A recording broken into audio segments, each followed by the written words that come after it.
ভাই ও বোনেরা, আসসালামু আলাইকুম। কখনো কি আপনাদের মনে হয়েছে এই দুনিয়ার সব ঝামেলা, যুদ্ধ, অশান্তি যখন চারদিক থেকে ঘিরে ধরে, তখন কোথায় গিয়ে লুকোবে? কোথায় পাবে সেই একটুকু আশার আলো?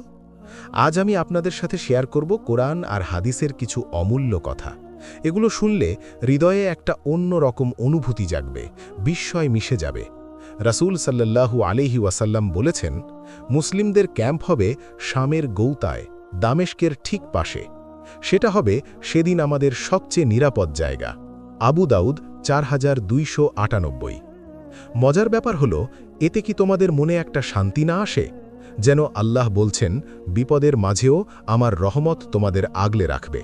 তারপর আসবে সেই মুহূর্ত, হজরত ঈসা আলাইহিস সালাম আসমান থেকে নেমে আসবেন দামেস্কের পূর্ব দিকের সাদা মিনারে, দুটো হলুদ কাপড় পরে। মুসনাদে আহমদ। ফেরেশতাদের পাখায় ভর করে তিনি দাজ্জালকে মারবেন বাবে লুদে, ফিলিস্তিনের সেই পুরনো গেটের কাছে। সাহিহ মুসলিম 2937। আহা, এই ছবিটা কত সুন্দর! দাজ্জালের অন্ধকার যখন সব কিছু ঢেকে ফেলবে, তখন ঈসা আলাইহিস সালামের আশা যেন একটা উজ্জ্বল ভোরের আলো।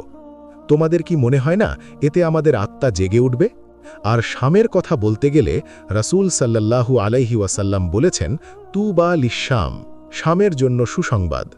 ফেরেশতারা তাদের রহমতের ডানা বিছিয়ে রেখেছে এই জমিনে। সহিহ হাদিস সমূহ। এই যে প্রথমে আল্লাহ বলেছেন তিন এবং জৈতুনের কসম, পৃথিবীতে সবচেয়ে বেশি তিন এবং জৈতুন কোথায় উৎপন্ন হয় জানেন? শাম দেশে, যেটা হাদিসের পরিভাষায় বলা হয় শাম, বর্তমান ফিলিস্তিন। ভাই ও বোনেরা, এসব কথা শুনে তোমাদের হৃদয়ে কি একটা ঢেউ না ওঠে? আল্লাহ আমাদের সেই দিনের জন্য তৈরি করুন ঈমান নিয়ে। আমিন।